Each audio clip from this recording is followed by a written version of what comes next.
60 nouveaux cas confirmés d'infection à coronavirus enregistrés aujourd'hui en Côte d'Ivoire, portant à 444 le nombre de cas dans notre pays. Et puis les PME durement éprouvées par les effets de la maladie à coronavirus appellent les pouvoirs publics à l'aide. Bonsoir et bienvenue dans le journal.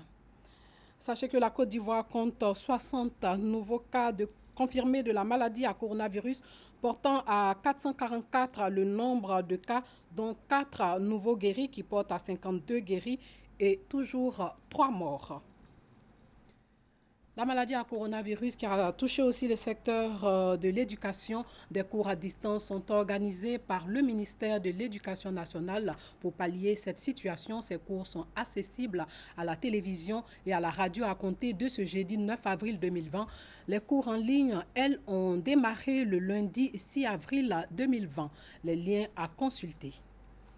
Primaire-CI online, collège CI.online, lycée CI.online, école-CI.online et sur www.maformationenligne.cpntic.ci, www.eductv.ci. Afin d'éviter la propagation du coronavirus, depuis le mardi 17 mars 2020, le Conseil national de sécurité a donc procédé à la fermeture de tous les établissements scolaires pour une période de 30 jours. 8 petites et moyennes entreprises sont en cessation d'activité à cause de la crise de la maladie à coronavirus. L'Association des jeunes entrepreneurs de Côte d'Ivoire monte au créneau pour demander l'accompagnement des décideurs. Lors d'une conférence de presse, ces patrons de PME ont passé en revue leurs difficultés. Le reportage de Clément Boko. Charles Nguessan est entrepreneur. Il crée en 2018 MTS, une start-up qui aide les acteurs du monde culturel à vendre leurs œuvres musicales via des clés USB. Avec la crise du Covid-19, tout a basculé. Depuis le mois de février, les artistes, nous avions une dizaine d'artistes qui avaient déjà lancé leurs commandes, mais la crise a fait que tout a été stoppé. Voilà, nos commandes urgentes qui fait autour de 7 800 000. Voilà, 7 800 000 et tout a été bloqué pour ce mois de mars. Cela veut dire tout simplement que ça agit considérablement sur nos activités. Et parallèlement à cela, MTS, nous étions autour de 11. Voilà, aujourd'hui, on se retrouve autour de 5 personnes. Tous ces employés ont été mis en chômage technique. On ne pouvait plus supporter donc les charges. Charles Nguessan n'est pas un cas isolé. Plusieurs promoteurs de petites et moyennes entreprises ont du mal à joindre les deux bouts à cause de la crise sanitaire du coronavirus. Moi, j'ai déjà 2 de mes employés, chômage technique, pour que je puisse pouvoir subvenir à tous nos besoins. Nous-mêmes, nous restons déjà depuis un peu, on va dire, environ 2 mois à la maison en train de travailler parce que ce n'est pas évident que les entreprises nous contactent. Réunis au sein de l'Association des jeunes entrepreneurs de Côte d'Ivoire, AJECI, ils appellent à l'aide des pouvoirs publics. On a des problèmes de trésorerie, des problèmes d'accompagnement et le problème donc, de redéploiement de les unités et de ces structures-là sur l'ensemble du territoire pour ceux qui travaillent de façon très déployée et qui avaient des succursales. Donc il faut les aider pour se redéployer et les aider à renflouer donc, les trésoreries et à les remettre d'aplomb. 8 entreprises sur 10 sont en cessation complète d'activité. Mais l'AJECI reste optimiste et travaille à la redynamisation de leurs activités après la crise de la maladie à coronavirus. Le forum des marchés d'Adjamé est de nouveau ouvert au public. Les marchés d'Adjamé sont restés fermés depuis le 1er avril après l'annonce de l'ordonnance du gouvernement du 27 mars pour le nettoyage, la désinfection et le réaménagement des étals respectant les distances recommandées. Aujourd'hui, la Fédération nationale des acteurs du commerce de Côte d'Ivoire et les autorités municipales ont sillonné le marché pour s'assurer du respect des mesures barrières. Beaucoup Clément. Grande joie des commerçants du Forum des marchés d'Adjamé. Leur lieu de travail est désormais accessible au public. Le Forum des marchés d'Adjamé a fermé ses portes depuis le 1er avril dernier suite aux mesures barrières prises par le gouvernement. Après le nettoyage, la désinfection et la sensibilisation, place au réaménagement des étals respectant les distances recommandées. Aujourd'hui, nous sommes vraiment contents parce que nos commerçants ont compris le sens de la chose. Parce qu'il faut comprendre, il faut amener les gens à comprendre que c'est pour leur bien-être. D'abord, c'est pour leur bien-être. Parce que la maladie, là, pour la dégager, il faut respecter les mesures barrières. La Fédération nationale des acteurs de commerce de Côte d'Ivoire, FENACSI, et les autorités municipales sillonnent le marché pour s'assurer du respect des mesures barrières. Nous, on va passer tous les jours. Les délégués vont passer. Si vous ne respectez pas ce qu'on a dit, on va fermer le marché. Voilà. On va remercier. Les commerçants vont faire désormais le commerce par rotation. C'est-à-dire pour un espace qui accueille près de 4000 personnes. Le tour que nous avons fait, vous avez vu qu'il n'y a seulement que 2000 commerçants qui sont installés, mais tout en respectant les mesures barrières. Donc c'est ainsi, c'est encore l'autre groupe qui est resté passif aujourd'hui, qui viendra aussi à son tour commercer, ainsi de suite jusqu'à ce qu'on sorte de cette crise. On a fait le tour depuis ce matin. On a vu, on a constaté qu'ils ont respecté les mesures barrières. C'est-à-dire tous les commerçants portent des masques. À l'intérieur du marché, on a constaté qu'il y a des dispositifs de lavage de mains partout. Ça a été respecté. Les 1 mètre aussi, ça a été respecté. Je voudrais pour ma part les remercier infiniment. Pour la sécurité des biens et des personnes, commerçants et usagers pourront compter sur les hommes du commissaire Oufoué du 3e arrondissement d'Adjamé. Les mesures du gouvernement, nous les faisons respecter. Les arrêtés de la municipalité aussi, nous les suivons et nous les faisons respecter. Et nous voyons ici que Adjamé est redevenu normal et tout va bien. À part le forum des marchés d'Adjamé, qui regroupe les vendeurs de denrées alimentaires, les autres commerces, selon les responsables de la commune, restent fermés.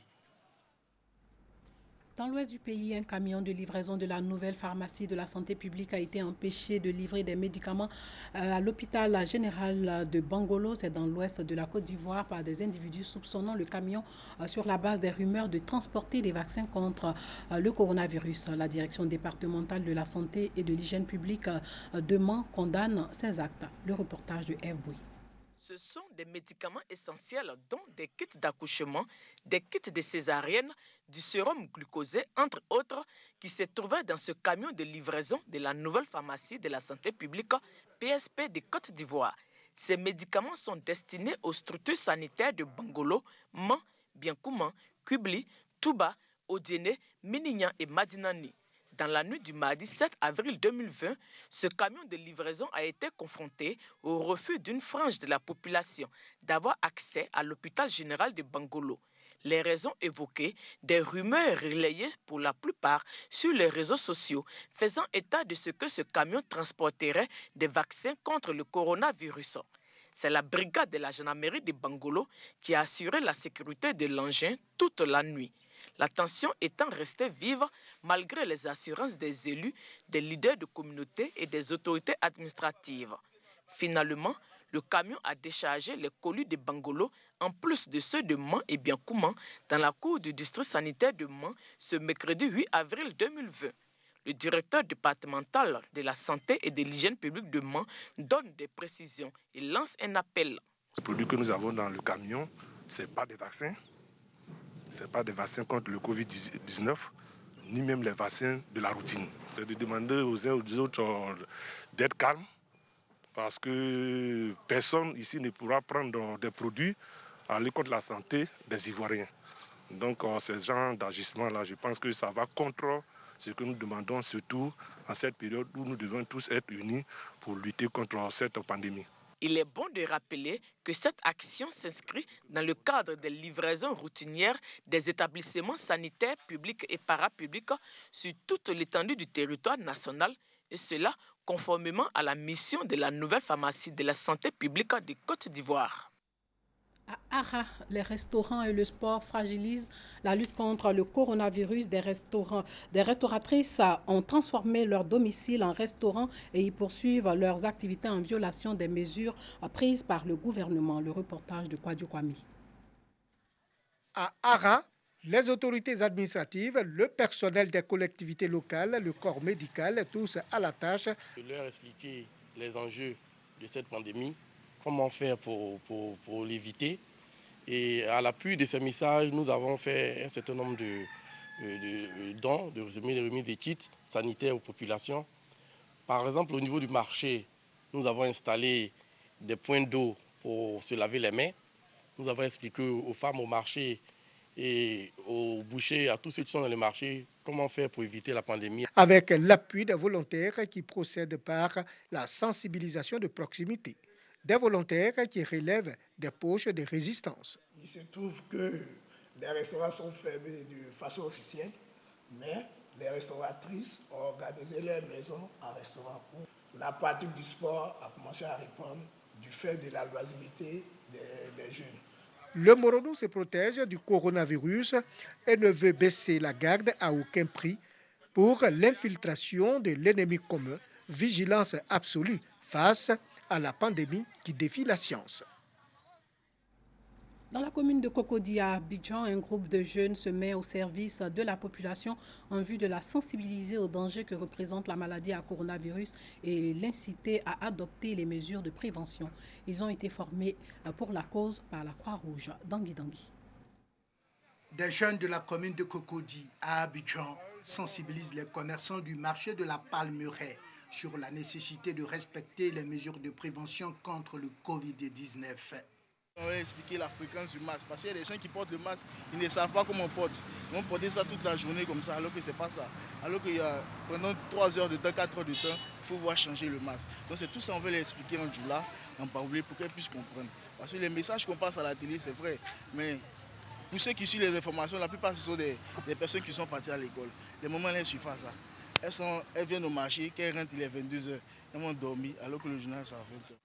C'est pour mieux participer à la riposte contre la pandémie du coronavirus que ces jeunes de Cocody se sont organisés sous le nom d'Association des jeunes pour la lutte contre le Covid-19.